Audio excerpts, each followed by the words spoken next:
This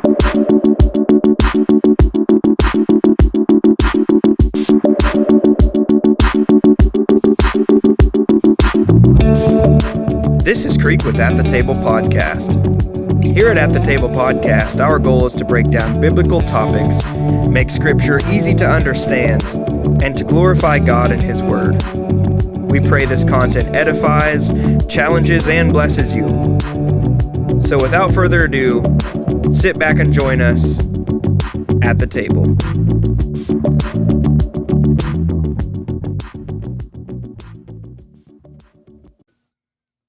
Hello, welcome to another episode of At the Table Podcast. It's me, your host, Trey, as always, with my two co-hosts, John and Creek. How's it going, guys? It's going good, but I just got to say this. That voice right there, that sounds like something off of a morning radio show. Yeah. I mean, it was impeccable. Yeah. I don't know what it was that just hit diff this time. Maybe it's because Creek didn't just ping, shoot you down. Yeah, but that was good. That was good. I'd listen to that. You know when you're scrolling through the radio and you like hear that? Like that's what I feel like I would have heard on that. Yeah. And then I would have flipped the channel. That's why I zoned in. You had my undivided attention. I think that I have trauma from like just relationships in life because I'm waiting for the punchline. Like when's it coming? You're awesome, dude. Don't worry about You mean like specifically your relationships like here in this room and I maybe don't a few think just outside exclusively, yeah, but just in general. You know, maybe like a 65%. Those tend to be the type of relationships I propagate, and so when it comes back, I think that it's only fair. It's my just desserts. Yeah. Yeah. I agree. Yeah. I know you do. How's it going, boys? It's been good. Glad to be here. It's been a week or so. I missed it. Yeah. Doing this. Love doing this. Yeah, it is tough. Like when we miss, like especially like if we miss a week in our recording schedule. Just like for the audience sake, though, know that we are backdooring a lot of upgrades and changes and stuff like that we're planning on bringing to the table. No pun intended. At the table. That's right. So it's just part of the process. Bear with us. Yeah, bear with us. Yeah, that's a good way to put that. I like that. Yeah. Well, in other news, John played Jesus last week in the communion little skit that we did at church. This is true. And he, for those of our audience that know what he looks like, it looks like every American film Jesus that's ever been made. I was thinking Lonnie Frisbee. Ooh. Ouch. Well, I will say this. I think Jesus was in a lot better shape than I am, for Also, sure. the person who played Lonnie Frisbee also plays Jesus. And So the person who's... That's how you're going to try to redeem that one, huh? So I'm just saying. Hey, dude, I'm just going to say this. I actually really like Lonnie Frisbee. Like, some of the stuff that he taught early on, and then at the end, like his biography. Yeah. Dude, it's fire. But I know he redeemed. had issues. He was redeemed just like But my let me Joe. ask you this, my request. Look into those brown eyes right over there, and do you sense any guile in that man whenever he said that? No, I didn't. I did in the in-studio producer over there when she looked. I did see guile in those eyes. Creek was guileless. No, I'm with you on that. He's a man without guile. As far as He's a true Israelite indeed. Yeah, Oh no my guile within him. gosh. No, In whom there is no guile. like I said, I may be in the small end of that camp, but I just think that I don't know, like with his confession and everything and that happened in his life at the end, like I think it was redeemed. Can anybody think of any other American actors that have played Jesus besides Jonathan? Jim Caviezel? Yeah, I was really hoping you wouldn't mention that one. Any other ones? What the heck? I actually like him. I just don't like the newer projects that he's been involved in. Oh, What are you getting at here? Don't do it. don't go down that road. Yeah, no, it's safe. Okay. So what I was trying to suggest is that at least for those of us here in this room, though we have probably seen a ton of Jesus movies, there's only two Jesus actors that we could probably consciously call to mind, and that would be Jim Caviezel from The Passion of the Christ, a very prominent movie, amazing movie, Yeah, I do like that and movie. And it's Jonathan Rumi from The Chosen series. That's That was true. my only point. So That is true. you're safe. Nothing controversial here. For now. Yeah, I don't know. Yeah, I actually like both of those actors playing Jesus too. I mean, I might be in the small end of that camp too, but I mean, Jonathan Rami does a good job. Ouch. Yeah. I'll say this about the Passion of the Christ. It's my opinion. My opinion. I'm just gonna. I'll tell you what. I'm just gonna say what the old Pentecostals used to say. If that don't light your fire, your wood is wet. I was wondering where you're going with that. You know what I mean? There's a lot of things that the old Pentecostals used to say. That movie though. Yeah. Man, it gets me. It was good. Yeah. It was a really touching experience. To be honest, since I've had long hair, I've kind of wondered if maybe this day might come. This day might come. But yeah, you feel very awkward, you know. But it was really touching for me. I mean, and I'm not in any way comparing myself to Jesus, but I don't know, it brings like a realization if you're sitting at a Last Supper table and you're saying the things that he said to the people he loved, knowing the futures that he was sending them towards and how perilous it was. And if you just kind of take that same frame of mind, at least as much as you can sympathize with it and project it onto the people that you're looking at that you love, like picturing everybody around the table and then them enduring those things, it's painful, you know? Yeah. Me and Creek got to be disciples. We were not sure which ones we were. I think that Creek was Thomas. And no, that was Zach. I was Matthew. I was already taken. Oh, yeah. Okay. You weren't Matthew. Yeah, you were. You are Matthew, actually. Yeah, he was Matthew. Specifically the chosen Matthew. Thank you. Who was I then? I don't know. Like, can I be the zealot? Yeah, you were Simon. Simon the zealot. Yeah. I don't feel like that anything bad really happened to him other than death and martyrdom, but That wasn't bad though. I mean, like he isn't the doubter, you know, like he's the dagger man, but The terrorist, yeah. oh my God. The former was terrorist. Former terrorist. I was a tax collector. He said the terrorist. He was a former terrorist. Holy smokes. Well, actually, that from the Israelite perspective, he wasn't a terrorist. He's a freedom fighter. It's amazing the difference in perspective. I was going to say, there's a lot of perspectives out there. If you're a Roman, He's bringing democracy to the Roman Empire. Did you seriously just weave Star Wars in there? All right. Oh my gosh. I brought peace and stability to my new empire. That's right. Oh, Anakin Skywalker. Dude, I don't know. Like, yeah. No, it was a good, despite those rabbit trails. I'm not really sure how to feel about those, but it was a touching experience. The one thing that I have to say that wasn't like the best is that we all drank from one cup, and I was like disciple number 10 in line, and so that cup was drank out of by like 8 or 9 other people before it got to me, and I was trying to keep an eye on it as it turned, like I'm gonna try it. But then when Creek drank of it, he kind of like brought it behind his shoulder, and so I lost track of it for about 3 seconds, and I was like, oh, sabotage. I'm gonna end up putting my lips where... It was fine for me. I was the first one. Oh wow, yeah. It was actually, there's a beautiful symbolism there to all drink from the same I don't think cup. that It is, yeah, and I know that it was necessary. I just wish I was like second or third. Yeah, exactly. Where it was only my brother that I'm drinking after. You know, gotta get some Or even Clorox you, wipes over here. even you, because like I trust where you're. your dental hygiene. Yeah, Is that what I you're look trying at to you and I'm say? like, you're a clean dude. I know you brush your teeth, you know, and so like, I'm not. What are you trying to say about all the other Yeah, I brothers was at the gonna table? say. I just don't know. It's a mystery to me. You just don't know. There's a lot of fear in the mystery. How do you know I brush my teeth? Because I can smell your breath. From there. You got them pearly whites too. It's because you got that freaking toucan, dog. You got that beak. I thought you were talking about him. I Oh, was like, my wait, what? crap. You told me I have a big nose on the The podcast. Star Wars. Hey, I know this is backtracking a little bit. The Star Wars reference reminded me. I saw this meme the other day. It showed Anakin lighting his lightsaber at the little kids. You know. Oh And no. It said Calvinist when a little kid says, "I've decided to follow Jesus."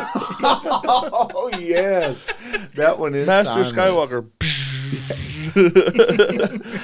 There's so many of them. What are we gonna do? Yeah, that's Oh right. my god. Dude, that's so hardcore. It is, but Dude, there's a little those Calvinist pages, in all of us. Oh yeah. some For of those sure. pages get hardcore. A though. lot for me. They get freaking ruthless. Creek is our resident Calvinist. I don't like labels here. He's our resident Christian. Oh, I thought we were all in that role. We are. I don't like it when people do that. I'm a Christian. Like, you're implying I'm not. Because I have a specific belief. He's joking, but In this case, I specifically said that you were right. the Christian. Yeah, but what's that say about me? But some people are say like, the same thing about me as that about you. well, I'm a Christian. Like, I am too. All right. That's Anyway. true. Yeah. Sorry. No, you're good. Rabbit trail. That rabbit's dead. Well, Dalton, let me ask you a question. It's an important question. What's at the table? What is at the table today? Man, why did you do that? It was so set up, and he stole my thunder, dude. Saw we. He felt it too. I knew He's a usurper. Goodness. Dude.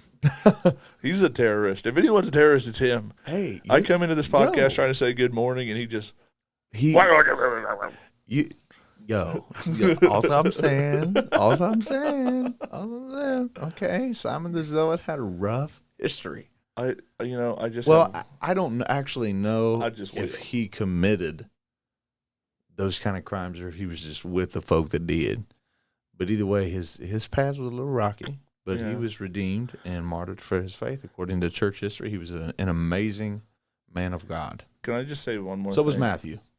Nothing but love. Yeah, you were. And you wrote a book of the Bible. So Miss Savannah Donaldson, John's wife, made us these cups. And my high blood pressure has been kind of up lately. My blood pressure's been high. And so I took a drink out of this cup, and it's laser engraved, right? They're freaking dope design. It's awesome. It's really cool. But I took a drink, and they're so freshly off the mint that you can still smell the laser engraving process, the burning. And I thought I smelled burnt toast for a minute. And I had a moment of panic where I'm like, oh, this is it. Man. I'm going to go meet the Lord in the podcast studio. Hey, Thought you were having a stroke. Yeah, I did. But it was okay because I quickly realized that it was not my Gatorade. It was.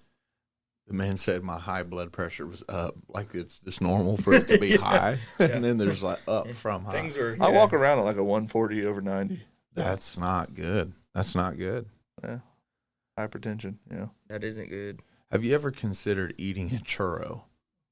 A what? A churro. A churro, yes. What is a churro? Oh, man. That sounds like it would raise blood pressure. Oh, no. It sounds like a sweet. Check this out. A churro is like a piece of fry bread almost that's got cinnamon on it. Yeah. You know what I mean? It's a stick. Yeah, it's a steak. But the thing is I have never eaten a sugary cinnamon pastry treat such as a churro and been stressed at the same time. That is such a weird roundabout diagnosis. Like, I've never experienced high blood pressure and eaten one of those, so therefore that must be the cure to high blood pressure. But my point is the reason why is that the churro makes the stressy go away because the churro tastes good. I want to know how your brain works sometimes, how you connected churro to that. All I'm saying is if you want to get a look into the inner workings of my mind, okay, you go to BT's page. The only thing you see on his Facebook is coffee. That's it. Yeah. BT posts about coffee all the time. But you know why? Coffee makes that man happy. You know what? Can I say something? What I'm saying he does this all the time. and then I'm gonna bump set spike to you. You're gonna spike it. But what I'm bump setting is that the churro makes you happy. This brother does not need more coffee. That's definitely not caffeinated coffee. But what about a churro? Maybe a churro. Just consider it. I'm not being dogmatic. Just consider it. This has gone off the rails. The next time you drive by Taco Bell or Subway, they have a foot-long churro. We would also has a lot of butter on it. We would like to put a disclaimer out there that if you do suffer from high blood pressure, a churro is not a medical diagnosis, and we do not stand behind that. And if you take that and it somehow affects you in a negative way, we are not in any way responsible. I think anybody that listens to us talk, they know that you're not a doctor. That medicine is not our specialty. You know what I mean? Neither. And if anybody looks at a picture of me, they'll know that just health in general is not my specialty. I don't think so. I think Maybe, that'll yeah, be- you look healthy. You look fit. You think might look so? like you might The gym's been doing good for you. recommend some. I have been in the gym for about 2 weeks now. You're buff Jesus, dude. I'm not quite there yet. You're gonna get there. Well, anyway, Yeah, we better get to. I What's think at you. The table. I think you had a question. What was Yeah. your question again? What is at the table, John? That's a good question. Creek, do you want to tell them? We're talking about the Bible. That was a youth group answer, dude. That was a youth group answer. We're talking about the Bible today. Of course we are. We're talking about Jesus being the Lord of the Sabbath. Well, folks, Creek could not be any less not wrong. He was right. We are talking about the Bible. I just twisted Trey's brain into a yeah, pretzel. his high blood pressure. Yeah. Today we're going to be focusing in, kind of picking up where we left off in our Snake Crusher series, examining this next storyline. And just to sort of summarize what it will be over Jesus being Lord of the Sabbath. And we're going to cover a particular story here. So I think we're just going to jump into it. If you're following along with us, this particular story is recounted in all three synoptic gospels. So in Matthew, in Mark, and in Luke, and each one of these they have a layer of information that are complementary to one another in understanding the storyline. So I'm primarily going to be reading out of Mark. The guys are prospectively going to be in Luke and Matthew as well. So we're going to pick up in Mark chapter 2, verse 23. And we're actually going to be in this story for the majority of the episode. And you might be thinking, like, this story is like 2 paragraphs long. What's so important about it? But there's a lot more here to what meets the eye in terms of layers. So we're going to kind of go through this in the same fashion we've gone through all of the other candidates. So I'm picking up in Mark chapter 2, verse 23. The guys are in Luke and Matthew. And it says, one Sabbath, he was going through the grain fields. So this is Jesus. And as they made their way, his disciples began to pluck heads of grain.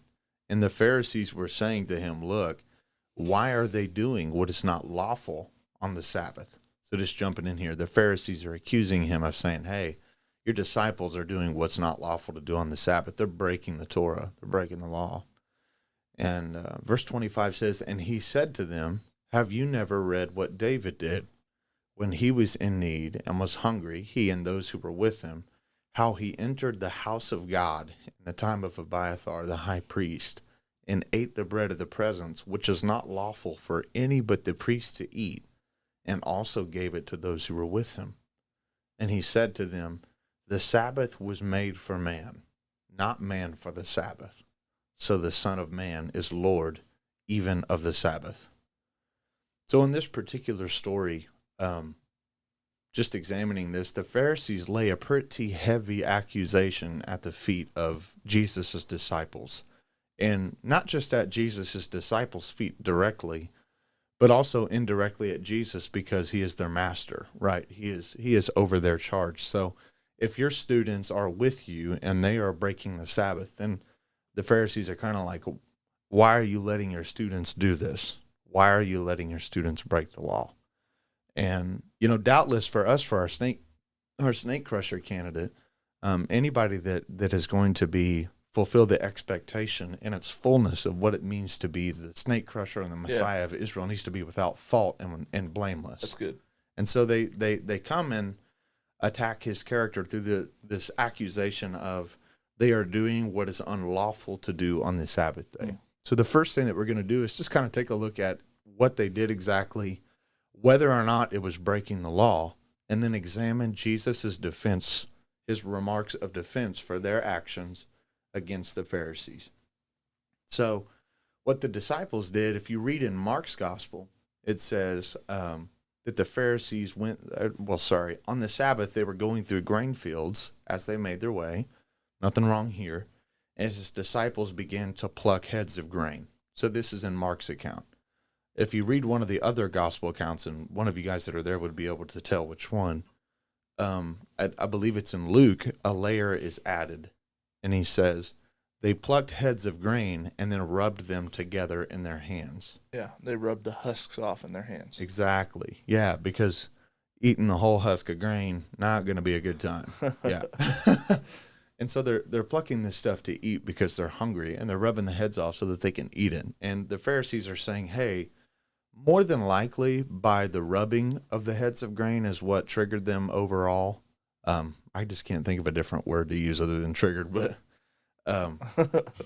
but overall plucking heads of grain on the Sabbath maybe could have been something they would have got at somebody about too. Yeah. And so we're just going to kind of take a look at that and see, is this actually an infraction against the Torah? Well, I just want to say, like, with them plucking some grain, it's like, bruh, you're tripping over, like, a little bit of grain. Like, Yeah. y'all are really upset. They're not out there with their scythe cutting down the grain. And it's like, They're bruh. not harvesting a field. Yeah. Exactly. Yeah. Come on, guys. Right. Seems a little nitpicky. Right. It definitely is, but you know, in a way, it's not. You read the majority of these Creek's point isn't about the scythe, because if you read a lot of commentaries on this particular thing, something that they always mention is things that are prohibited is taking a sickle or a scythe, because then you're harvesting grain. But plucking heads of grain to be able to eat, yeah, they're being nitpicky about that. Sure. So I just want to read a couple of passages from the Torah concerning the Sabbath and gleaning laws to see, like, is there anything in here where the disciples of Jesus actually make an infraction, or they actually, in fact, break the law?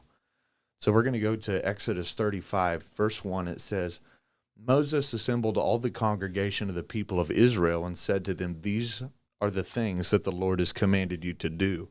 On 6 days work shall be done, but on the seventh day you shall have a Sabbath of solemn rest, holy to the Lord. Whoever does any work on it shall be put to death. You will kindle no fire in your dwelling places on the Sabbath day. So just off this first piece, you get like, okay, yeah, I can see how someone breaking the Sabbath would catch your undivided attention. It merits the death penalty. Yeah. Yeah, I believe there's a case in Deuteronomy where a man's picking up sticks on the Sabbath. Yep. And he pretty much he gets stoned for it. Yeah. And that's just. Yeah, because if you read the surrounding story, God's not wrong for that. He's not just picking up sticks, but he's gathering them so that he can go kindle a fire in his dwelling place. So him being punished for this, I mean, the punishment fits the crime. You did literally exactly what the scripture specifically told you not to do, and because of that, you were punished. Knowingly in an act of probably rebellion. And so where a lot of people will go, and a lot of this just comes from rabbinic traditions and what Jesus will call the traditions of the elders, or the Pharisees will call the traditions of the elders, that are heaped on top of the law. Yeah. They are not the law. They are not articulations of the law. No, they're commentary. Yeah. Midrash and Talmud. There you go. Talmudic writings. Yeah. Actually, that would probably be good just to kind of explain the term midrash or Talmud, because people may not be familiar with that. So I'm just going to kick it to you. Yeah. So Midrash and Talmudic writings are over the years since the giving of the law. You've had all of these different houses where you have these, high level or high ranking, Pharisees who are studiers of God's law. They're studiers and practicers and teachers of Torah. And so whether people like to admit it or not, some of the law has a little bit of ambiguity in it, and it's left up to a little bit of interpretation. And so what happened is, over centuries and centuries and centuries since the law is given, you have all of these teachers who have given their own interpretation of, okay, this is what the law means. This is what this law is about, and this is what it means. And in doing so, a lot of times there are traditions that get added on top of what the letter of the law actually says, to try to. And I'm going to try to paint it in a positive light, even though sometimes it kind of isn't. But they stack these on top to try to keep closer to the heart of what they think is the heart of the law, to avoid transgressing the law. So just as a quick example, so if the law says that, okay, touching something dead, it makes you unclean, and unclean is a bad thing to be, well, then they're going to make all of these laws of the years about being ceremonially clean, where they're going to wash their hands, they're going to wash their feet, and then these traditions get kind of heaped up on people. And the Pharisees had a way of taking even what was only for the priest the law that was for the priest to abide by, and holding the average Jew, the average citizen of Israel or Judah, to the highest standard that God has only for teachers and the keepers of the law. Mm. Yeah, and in a lot of cases, not even just to the standard that God prescribes, but higher. They prescribe a standard higher than the one God did, which, from a certain perspective, like immediately you think like that's arrogance, and it is. It's definitely arrogance for sure. But it's not unrelatable how you get there. Yeah. Let's just say that. I think too often we try to distance ourselves from things that are actually, as a matter of fact, very easy to fall into. Yeah. The Pharisees don't just happen there because they're the worst people that have ever walked the face of the planet. There's other people that in the position would probably end up doing the same thing. But we do the same thing. Yeah. I mean, just an example. Yeah. So, like, how many of you guys have been to a church and you'll have a elder or a deacon approach you and say, "Take your hat off in the sanctuary"? Yeah.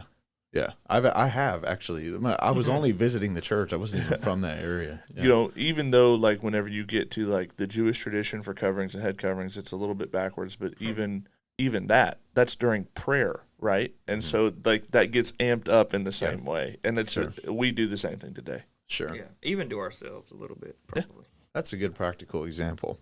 And since Creek kind of forecasted Deuteronomy, we're going to go there too. And part of the reason that we're reading this is we want to see the full context of the prescription of the law, right? So go to Deuteronomy chapter 23 and verse 24. It says, "If you go into your neighbor's vineyard, you may eat your fill of grapes, as many as you wish, but you shall not put any in your bag. If you go into your neighbor's standing grain, you may pluck the ears with your hand." There's kind of what Trey talked about, right? Yeah. You've got these ears over the top of this grain. Undoubtedly what the disciples were trying to rub off so that they could eat the actual grain, right? And you may go into your neighbor's standing grain. You may pluck the ears with your hand, but you shall not put a sickle into your neighbor's standing grain. So even by the gleaning laws, and the gleaning laws are separate from the Sabbath laws, but this case that's cited in this particular story involves both. Yeah. You're gleaning on somebody's field, and it's on the Sabbath. So they certainly have not infracted the gleaning laws. There's no sickle. Yeah. They didn't take any of the grain and put it in their bags. They're not harvesting anything. The only thing they've done is pluck a head of grain and rub the ear off of it so that they can eat the grain. Maybe it's good, John, just for a minute, for you to point out what's the heart behind these gleaning laws. Like, what is the reason that God has set this in order? That's a very good point, and that's going to be explained in Deuteronomy 24, verse 19. So it says, "Whenever you reap your harvest in the field and forget a sheaf in the field." So this is a prescription in the Torah for anybody that owns a field. He says, if you reap a harvest in that field and you forget a sheaf in it, so you have this big sheaf of wheat or grain that you've harvested and you forgot to bring it with you, he says, you shall not go back and get it. Don't go pick it up. It will be for the sojourner, the fatherless, the widow, and that the Lord your God may bless you in all the work of your hands. When you beat your olive trees, you shall not go over them again. It shall be for the sojourner, the fatherless, and the widow. When you gather the grapes of your vineyard, you shall not strip it afterward. It shall be for the sojourner, the fatherless, and the widow. You shall remember that you were a slave in the land of Egypt. Ooh. Therefore, I command you to do this. Come on. So the context of these gleaning laws are God saying, hey, I'm bringing you into a land full of vineyards that you didn't grow, full of wheat fields that you didn't plant, with cities and houses that you didn't build. And I'm giving all of this to you.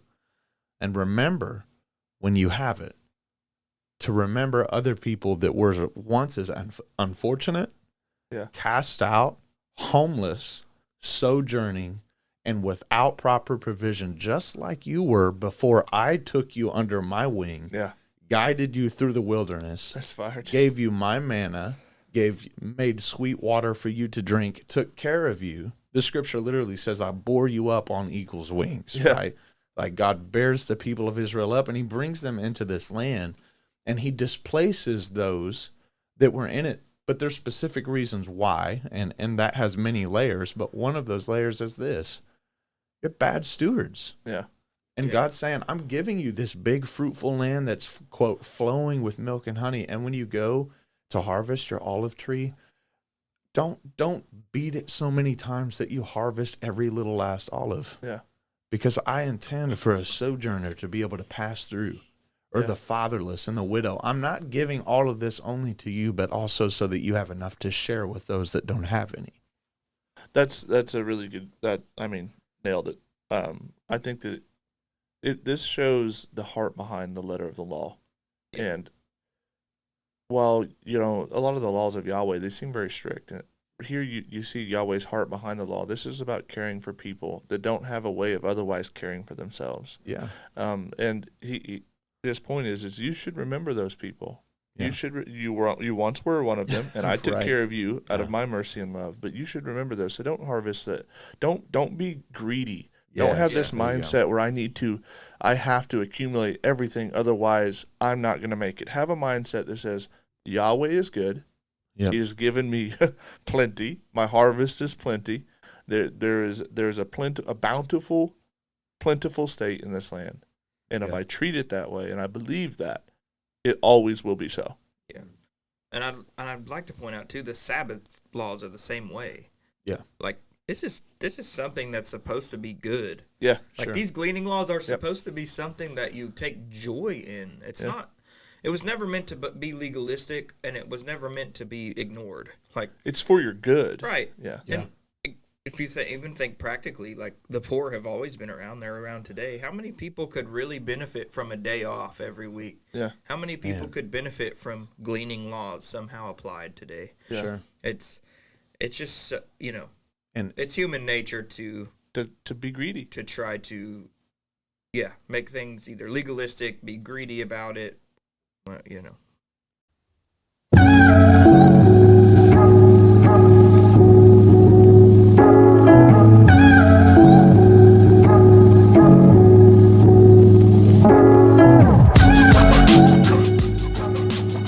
We hope you're enjoying the show. If you are, give us a rating, review, and send this podcast over to a friend. If you want to contact us, email us at thetablepodcastmail@gmail.com. You can also find us on YouTube, Facebook, and any other podcasting platform. Ask us about merch, recommend topics or interviews, or just tell us what you think of the episode. Thank you for listening. Now, let's get back into the show.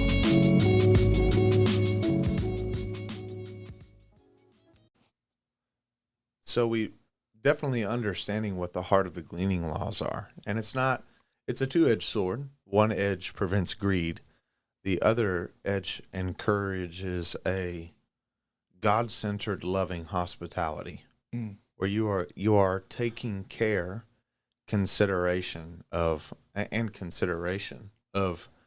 these three specific classes: the sojourner, the one that's on a journey, typically, and that doesn't seem like much in today's day and age because we have cars, right? But if you're in the ancient Near East and in the Middle East, when it's 100 plus every day and you're wearing turbans and stuff, not because it's fashion, but it's keeping this hot sun off of your skin so you don't burn up.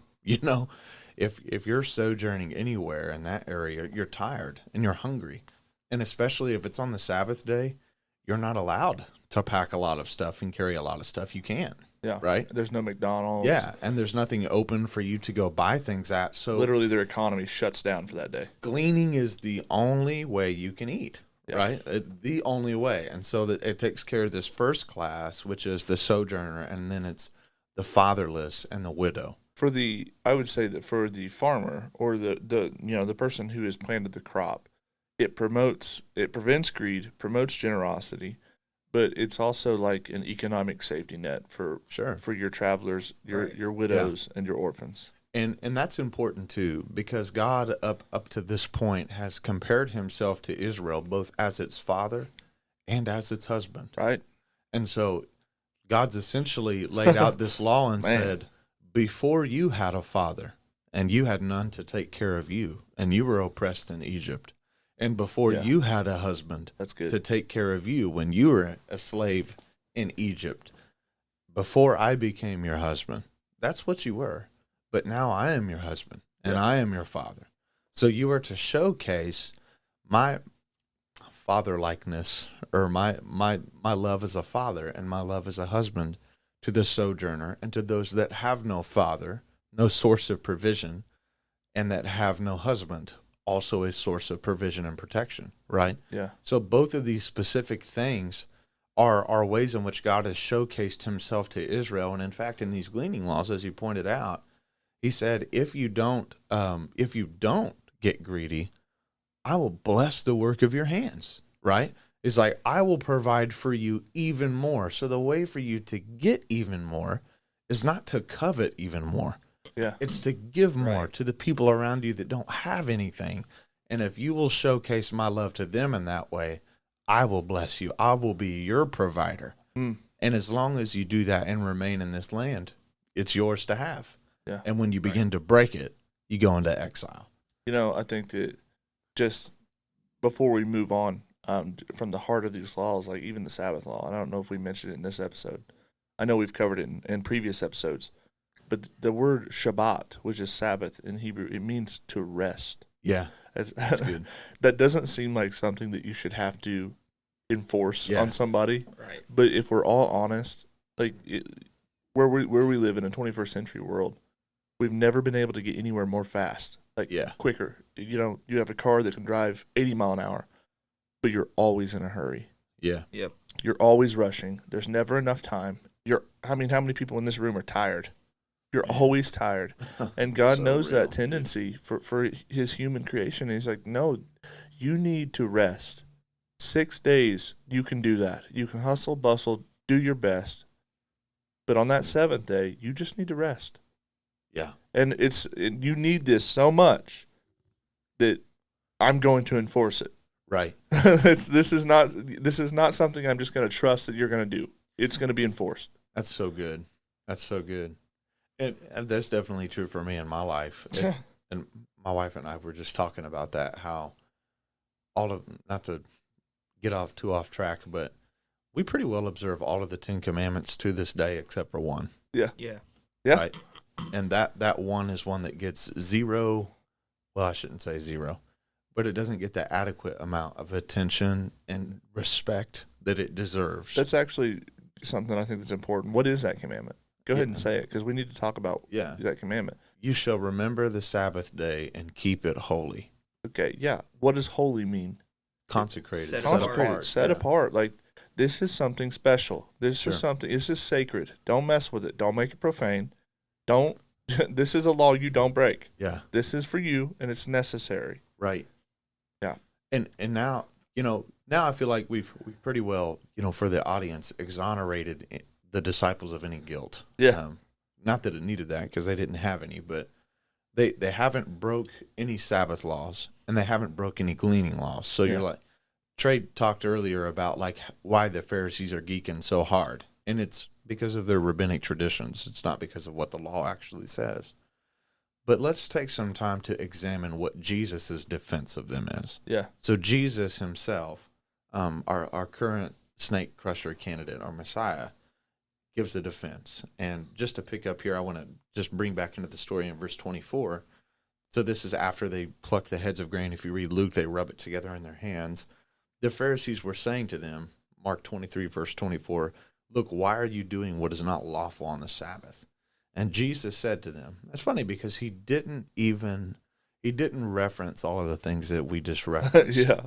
But what he did was powerful. So he said, have you never read what David did? When he was in need and was hungry, he and those who were with him. And I just want to jump in here real quick. In the ancient Near East, especially in Judea, it is a very common practice for rabbis essentially to argue with each other. Yeah. And learn from each other by asking questions. Debate. And so the Pharisees begin the banter. Why are they doing what's not lawful on the Sabbath? And Jesus is like, I will answer your question with a question. Have you never read what David did? So he cites something from the prophetic writings, from the writings in Samuel. And we'll read that story in just a second. when he was in need and hungry, he and those who were with him, how he entered the house of God in the time of Abiathar the high priest, and he ate the bread of the presence, which is not lawful for any but the priest to eat, and gave it to those who are with them. And this story is actually located in 1 Samuel verse 21. And we went over this in the Snake Crusher series already. So if you want to have more commentary just on the story in general, then go back to there. But I just want to read just the first part of the context. So 1 Samuel chapter 21 verse 1 says this: Then David came to Nob, which was the city of the priest in the time of Saul. So Saul is reigning as king. David's already been anointed. Him and his mighty men are on the run from Saul because Saul's trying to kill him, trying to kill David.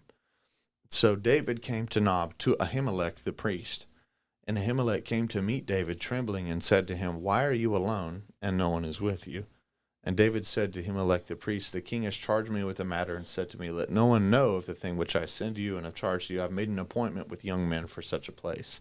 Now then, what do you have on hand? Give me 5 loaves of bread or whatever is here.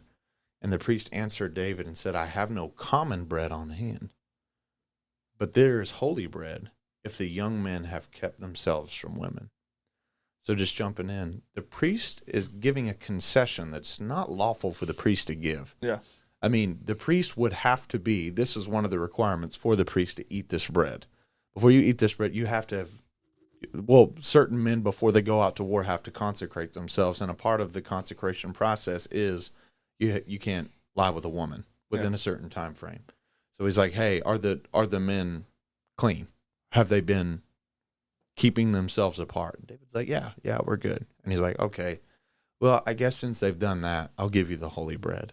And it's not lawful for anyone else but the priest to eat. And David answers him and says, Truly, women have been kept from us as always when I go on an expedition, which is only characteristic of going on expeditions for war, right? The vessels of the young men are holy, even when it is an ordinary journey. How much more today will their vessels be holy? So the priest gave him the holy bread, and there was no bread but the bread of the presence, which is removed from before the Lord to be replaced by hot bread on the day that it is taken away. So the context of the scripture that Jesus cites, he says, hey, have you never read that story about David? You remember when he was running away from Saul, and he's not a priest, he's not a Levite, so he can't eat this bread, but him and his men were hungry, and so the priest gave them bread that was not lawful for him to eat, and he ate it. And I bring this story up because I think what Jesus is doing here has 2 edges. The first edge is it attacks what we have just described as what the heart of the law was intended to do. Yeah. The heart of the law was not intended to, how can I say this, be searching for baseless accusations to condemn the guiltless. Yeah. Right? To condemn people that are without sin, especially I would say like moral, intentional infractions of the law, right? But especially this particular command of the Sabbath day and for gleaning, as we pointed out, these things were given as a provision for you. They were a gift to you, and they were a gift to other people. Yeah, the law is good and perfect in the way that we have it. Right. And this is where man tends to mess it up. Yeah. It's by taking the execution of the law, the interpretation of the law, as Trey said, all of those things into their own hands. But I think what Jesus does, that's his first edge, is enforcing what the heart of the law was intended to communicate. And also by saying, we haven't done anything really wrong, obviously. But there's a second point. And I want to bring this up, and this is where it's going to come into speculation for me, and for us here at the podcast. This is speculative. But picture to yourself what a Pharisee is, what that entails. These are teachers of the law to the nation of Israel. They have propped themselves up as the holiness police. Yeah. That you're not talking to people that aren't familiar with the story that Jesus has cited. Doubtless they know it. And David is a very important character in Israel, right? The Messiah will be called the son of David. He is the patriarch and the forebear of God's chosen one, which will be God in the flesh coming to redeem Israel. Yeah. So when Jesus gives them this story, and you picture this banter, think to yourself, what would a Pharisee respond to Jesus with when Jesus says, hey, you remember when David did that thing that he wasn't supposed to be able to do? I'm guessing that they would probably say something along the lines of like, well, that's because it was David. Yeah. And Yeah. David was God's anointed one. Yeah. David was Messiah. He God's is a chosen vessel, Yeah. right? Was he supposed to just die? Yeah. And the higher priority would be keeping him alive rather Right. than watching him die. But God would let him get, sort of get away with this, so to speak, because he's the one that God chose. Mm. Think about that. Yeah. The story that Jesus gives to the Pharisees as the defense pictures, it almost puts him in the place of David, Yeah. right? His disciples as the men that were with David. Then ask yourself this: what characters are left? Yeah. Are they the priests that are providing the bread? The pursuers. They are the illegitimate pursuers seeking to kill Yeah. the anointed one, That's fire. seeking to accuse the anointed one. And I believe what Jesus has done here has tossed the gauntlet down. And it's funny because it's surrounding the law and the Sabbath, right? And I think essentially what he's doing is, who do you think you are? Yeah. Which one of these characters in this story are you playing? Yeah. Because you're not the one that's taking care of the anointed one. Yeah. And you're not trying to take care of any of the people that are with him. You're doing the opposite. Yeah. You're the murderers. You're Saul. And funny enough, it's Saul, the Benjamite, but it's reported by Doeg, the Edomite, to Yeah. Saul. So someone that's illegitimate altogether, right? And Yeah. and I believe that what Jesus has done here is just kind of toss that gauntlet down to them. And funny enough, this is forecasting. Well, no, I'm not going to go there. But it's doubtless what Jesus has done has displaced or showed their displacement. Is like, you guys are the accusers. Yeah. You're not doing what the heart of the law intended to do. And not only that, but you are baselessly accusing the one who gave you the law. I am God's chosen vessel, and you are not just opposing God's law, but you're opposing me, the one who gave it. Yeah. That's fire. And he kind of ends that with that story, with that comment. He says, the Son of Man, which is a Daniel reference, right? We all know what that means, is Lord even over the Sabbath. Man. And that the claim there, it always blows my mind when you have like atheist apologists who will try to like, or even like Arab, like Muslim, apologists who will try to make the claim that Jesus never claims deity. He never claims to be God, right? In the New Testament, it's like, do you not understand what he's saying Did you here? miss a couple spots in Who there? What the who heck? else in Scripture is Lord of the Sabbath? Mm. I mean, that's a huge claim. That's so good. And keeping this in mind, too, if you read in Matthew's gospel, the very next story has to do with an alleged Sabbath infraction, too. The very next story is Jesus going from there and entering a synagogue, and there's a man with a withered hand. Yeah. And then they asked him, is it lawful for you to heal on the Sabbath? Seeking to accuse him. and he said to them, let me ask you this. Yeah. Which one of you has a sheep, if it falls into a pit on the Sabbath, would not take hold of it and pull it out? Of how much more value is a man than a sheep? Man. He said, so it is lawful to do good on the Sabbath. Yeah. Then he said to the man, stretch out your hand, and he heals it. So their whole thing is Jesus is showing them, let me get this straight. Yeah. You're okay with saving livestock from being stuck in a hole, but you're not Come on. okay with healing the sick, with healing the blind. You're not okay with feeding people that are starving. You know what I mean? He's like, you've missed the forest for the trees. Yeah. I think it's hilarious that they don't even like question that he's about to heal this man. Right. Like they've Yeah. been around this Jesus Yeah. enough.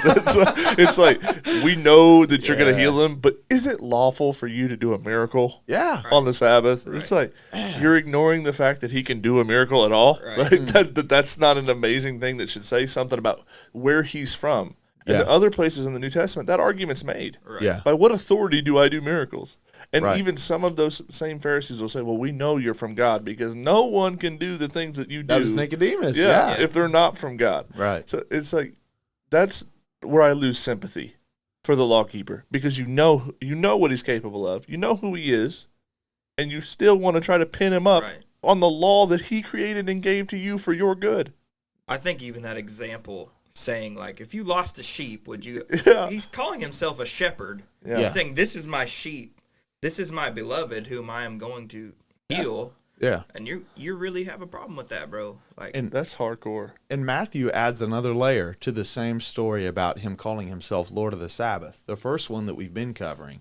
In verse 5 of Matthew 12, he tells the Pharisees, after he references the David story, he says, or have you not read in the law on how on the Sabbath the priest in the temple profane the Sabbath and they are guiltless? Man. I tell you, something greater than the temple is here. And if you had known what this means, I desire mercy and not sacrifice, you would not have condemned the guiltless. Dude, I'm For getting the chill Son of bumps. Man is Come on. Lord even of the Sabbath. So Jesus points out again, why are you allowed to do your work on the Sabbath? Yeah. Because it's holy work that needs to be It's done. necessary. The restoration of Israel is a holy work that needs to be done. Yeah. These men that are with me, that are with the Anointed One, Yeah. are going to be commissioned to do the work that needs to be done. And you know what else? It's work that you should be rejoicing in, and it's work that you should be doing. Wow. But you're not found as a supporter. You're found as an accuser and someone that seeks to take the life of the very one that has come to save you. imagine accusing God of blasphemy. Or or Like, breaking the it's law. just ironic. Like, Dude, yeah. And something I wanted to point out about David's story is David is eating, and the priest told him this, the bread of the presence. And we didn't go over a lot of the Levitical stuff, but suffice it to say this. The bread of the presence is the table that holds the bread of the presence in this sacred space, very sacred space, that not only can the priest eat it, but the priests are the only one that can even go in to see it. Yeah. No one else That's can right. go in there, or Yeah. the penalty is death, you Yeah. know? So David gets this bread, but it's the bread that the table that this bread sits on is made out of acacia wood, the same as the Ark of the Covenant, right? And it's overlaid with gold, the same way that the Ark of the Yeah. Covenant is. The only differentiation between the two of them in their construction is that the poles are permanently fixed on the Ark of the Covenant, whereas on the bread of the presence, they're not. The table of the bread of the presence, they're not. And the dimensions obviously are smaller, right? But that being said, this is a very holy and consecrated thing. This is not a light thing. Yeah. It's not like the priest gave you a little bit of piece of meat. Man. This is of Yahweh's table. Yeah. It's prescribed in the law as this is the Lord's most holy portion. In sacred space. Yeah. It- And is something that God has done, funny enough, in the context of the law. In the ancient Near East and all of their pantheons and their mythologies and stuff, the priests of those religions would also have offerings of bread and wine and stuff like that. And they would come and set it in the temple before their God, and they would leave. Because it was understood in those religions as the human's job to supply the gods with food. right. So the gods were dependent upon the humans for provision. God distanced himself in more ways than one. Said, I'm not going to eat this food because I don't need anything that you have to offer. I'm your provider. So the bread that you bring into my presence Yeah. is for my people to eat. That is a provision that you bring, that I give you to bring to feed everyone else. Yeah. In the very context of the Sabbath, is God as Israel's eternal and present provider. Yeah. You don't need to labor on this day. You can rest. Why can you rest? Why can you let them glean through your fields? Why can you let them glean through your vineyards and you never need to worry? Why can you know I'll bless the work of your hands? Because I'm your provider. Yeah. I will take care of you. That's fire. And as Jesus is here trying to minister provision, the Pharisees are trying to use the same law that was given as a provision for the people of Israel to stop God from doing it. What's crazy too, what does Jesus say? Like, he said something greater than the temple. Wow. Where that showbread is held, the Holy of Holies, something greater than that is here. It's before you right now. And for any of our audience that would say, well, he's not a Levite, or any of that. He's not a priest. So he still shouldn't eat if there's he broke the law for love person in the crowd. I just want to point out what the author of Hebrews will say about this Jesus. They'll make the point to say that he is a high priest forever after the order of Melchizedek. Going back to this obscure king of Salem, this king of peace that their father, Abraham, pays tithe to. High priest of the most holy God. Yeah, high priest of the most holy God. And your father, Abraham, the progenitor of your entire people, before Moses, before the Levitical law, before all of that, your father paid tithe. And the writer of Hebrews will say that he is the high priest forever after the order of Melchizedek. So not only can he pick grain, but if he wanted to walk up into the temple and eat the holy bread, he is forever able to do that. Yeah. He is the high priest. Yes, because, Not only that, he's not just the high priest, but what does he mean when he says that something greater than the temple is here? We read where he says that the Son of Man is Lord of the Sabbath. Well, the temple is sacred space. We've talked about this with cleanliness laws. You can't make what is holy, you can't make it unclean. Yeah, uncommon. You can be profane, you can be unclean and unfit for sacred space, but you can't make sacred space unclean. Sure. And that's the claim he's making. Something greater than the temple is here in front of you. The Holy of Holies is here in front of you. Yeah, that's so good. His claim is essentially, what does Isaiah say?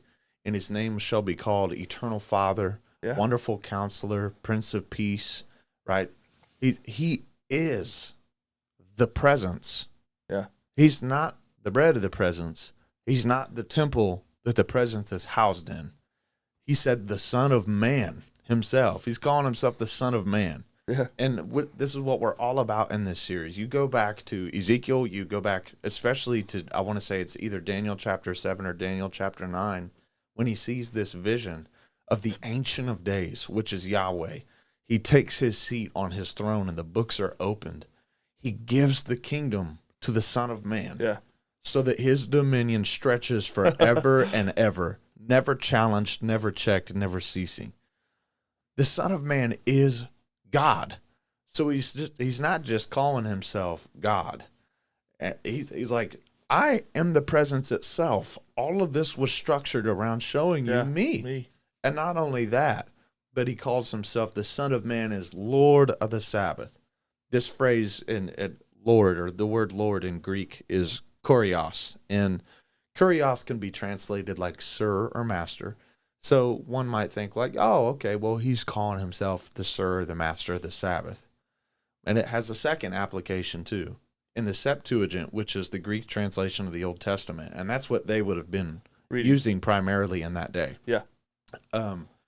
Kurios is not just used to translate the Hebrew word Adonai, which is Lord. Even the history of the term Adonai was something that they called God so that they wouldn't use the divine name for fear of profaning it. Yeah. They felt that if they used it too much, it would be common. So they wouldn't use that. They'd call him Adonai. But kurios is also used directly to translate the divine name, Yahweh, the tetragrammaton. So the application, if you have these two potential translations, he started out with calling himself God. He's not trying to call himself the Sir of the Sabbath. Yeah. He's calling himself, I am the Yahweh, the giver of the Sabbath. Yeah, that's right. And what is the context of all of these gleaning laws, right? It's in the Old Testament. I've brought you out of Egypt. You have become my people, and I am your God. And what was one of the first things he did? Gather enough bread on the 6th day for the 7th day. Yeah. For on the 7th day you will rest. And he tested them in the Sabbath. The story is being reversed. God is completely and perfectly healing and providing on the Sabbath day for his people. Imagine Moses trying to smack the hand of God and saying, you can't do that. Yeah. Ooh.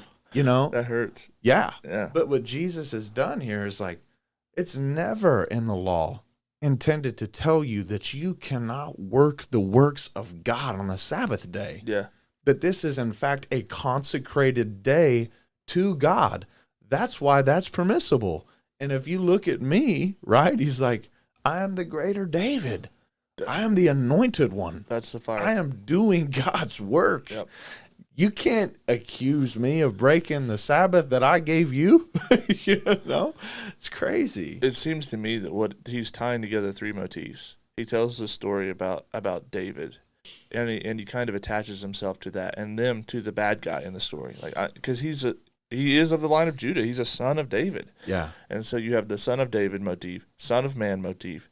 You have high priest, and you have sacred space, or Lord of the Sabbath. It's the whole caboodle. He ties everything into this story, and that's beautiful and powerful, and it's no wonder that they get angry. Like, if you're made the bad guy in all of those stories. But the crazy thing is, and I don't know if we've covered this, I don't think we've covered it yet, but later on, he's going to accuse these Pharisees of something. He's going to say that you strain at gnats, and you swallow camels. Yeah. The ironic part of all of this is you submit yourself to not only to an illegitimate government, it's the Romans, it's pagan, but you submit yourself to two illegitimate high priests. Yeah. They're Roman appointees. Yeah. They're not of the correct line. There's nothing right about them. They don't actually serve Yahweh. They're political appointments, and you would submit yourself to them. Yeah. You would allow them to eat the bread of the presence. You would allow them to do all that stuff. Mm. But here God is in front of you. The Son of Man, the Lord of the Sabbath, is in front of you, picking grain that was meant for the poor people and the travelers. And he's not even picking it. It's his disciples. Yeah. Like, it's so backwards. Yeah. The person that should be on the inside of the temple eating the bread of the presence, eating of the tithe of land, who has the authority to do so, he is on the outside picking the portion that's meant for poor people and sojourners. Yeah. Man. That's what he's eating. That's what he's being fed on. It's so backwards. I just think it's ironic that they have swallowed Caiaphas and Annas, and they strain at Jesus, the grain picker. You swallow this huge affront to the holiness of God's temple, to the holiness of God and His law, and keeping that, and you strain at the grain picker. You know, and Jesus explains why they do it, if you think about it. He said in verse 7 of Matthew 12, and if you had known what this means, these are the words of God, I desire mercy and not sacrifice, you would not have condemned the guiltless.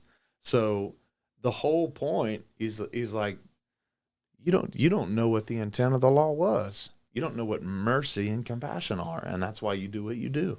Well, this just clicked in my head. Like, the first time you hear God say, I desire obedience and not sacrifice, he says that to Saul, which is crazy. Like, yeah. And what's fire too Ouch. is this quotation, I desire mercy and not sacrifice. You know where that's from? It's from the book of Hosea. Yeah. Where God tells him, let me show you what my relationship with Israel is like. I want you to go marry a harlot. Yeah. And in this whole story of God commanding Hosea, chase down this woman, for I am married to the backslider. Yeah. I am married to an adulterous woman. If you want to understand what God's love is like, marry her and do what I tell you, and then you'll know. And this quotation from the law and the prophets from Jesus, he's like, you don't understand God's love. You don't understand it at all. You don't understand who you're talking to. You're not only not Hosea, but you also don't understand that you are Gomer. Yeah. You're trying to be the holiness police on everyone else, and because of that, you don't know what anything, and you're condemning the guiltless. The bride. Yeah. It's Gomer condemning Hosea. It's like, dude, I'm buying you off the block. You're trying to say you're holier than God. You're not holier than God. Dude, it's so good. And it's like the forest mist for the trees. And it's funny because we've talked about this before too, how the very end of Deuteronomy forecasts that the story of the law starts out with two people in God's land given a command. If they break God's command, they end up in exile. And the very end of the Torah is a story about God bringing people into his land and saying, you're going to break all of my commandments and I'm going to send you into exile. But when you're in those places that I've driven you to, and you remember, I'll make a new covenant with you. Yeah. And he addresses what's their problem right now. I'll take out of you your heart of stone, and I'll place into you a heart of flesh. Man. And the Pharisees have shown in this way, like, the reason why you're condemning the guiltless, the reason why you're straining at gnats and swallowing camels, how you cannot rejoice at a man with a withered hand. That's right. That's it. That's getting healed on God's holy day. Yeah. Is because you know nothing of God's love. And you've never entered rest. You've never Sabbathed. You have no idea what Sabbath is. Yeah. This man goes from being broken by no fault of his own. He's got a withered hand, and he receives healing and restoration. Yes. On God's holy day. And what is their response? It says, the enemies of Jesus were wild with rage, and they begin to discuss how to take care of him. Dude, and what's crazy too, this dips into, I mean, not all Jews shared this traditional thought, but there's a particular sect of Jews that believed, or amount of Jews, I guess, I don't know that you could call them a sect, that would tend to think of each day as creation as being prophetic in its own way. And that the seventh day of God choosing to rest on the seventh day, it's the first thing that he makes holy in creation. He consecrates that day, and he says, this is the Sabbath day. It's a day of rest. They believed that was prophetically proclaiming what Messiah would bring. Yeah. A Sabbath rest of restoration that lasted forevermore for all of God's people. Yeah. And so here Jesus is on the Sabbath teaching God's law in a synagogue. And a man with a withered hand is in need of restoration. And God is moved by what is fundamental to his nature and fundamental to his law. He's moved with mercy, and he's moved with compassion. And then he turns to the Pharisees and says, you would pull an animal out of a ditch before you would help the fatherless, the sojourner, and the widow. And you condemn the guiltless, and you lack understanding of God's law because you don't know his love. You have no idea what all of this was about. Yeah. And, yeah, it's... You've misunderstood everything. You're teachers that know nothing. Yeah. And not only that, but it's like Saul. You've opposed God. Mm. You've opposed God's anointed. It's not... And what was God's response to Saul? He said, the Spirit's been stripped from you. The kingdom has been stripped from you. Everything that you hold dear, everything that you think that you're doing is going to be taken away from you. Yeah. You haven't stewarded it well. Yeah.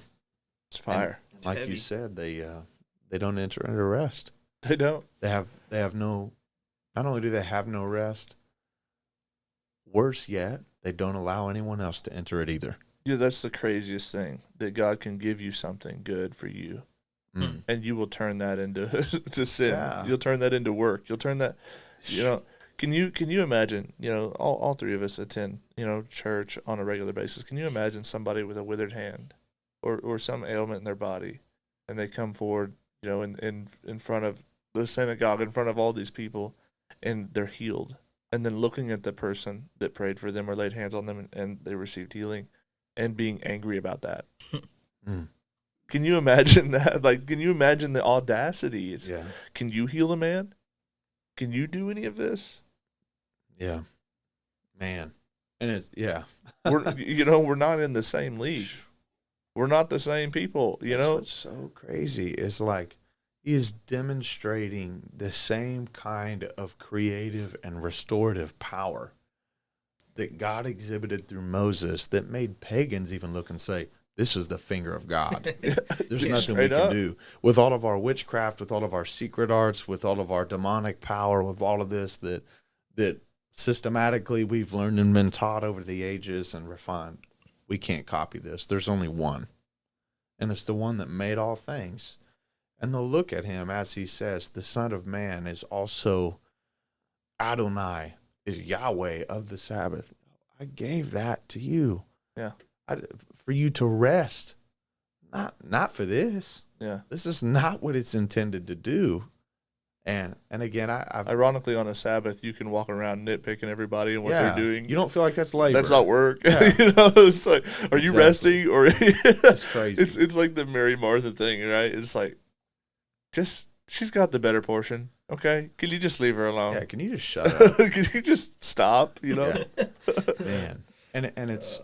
But even in this conversation, we talked about like the bantering back and forth. There's an opportunity for them to learn. So I guess for the audience, you have more stories to look forward to see, because it won't be long from now, and we'll be entering one of Jesus's most famous discourses of teaching and longest discourses of teaching. And we'll see whether or not in the coming days and episodes, how do the people of Israel and those that prop themselves up as the gatekeepers and the law police respond to Yahweh's law being taught from Yahweh's heart. Man, it's fire. Amen. Well, I think that for this episode, that's all we have for you guys today. So from all of us here at the Table Podcast, thank you for listening, and Godspeed. God bless you, and have a happy Easter. Yeah. Catch you later.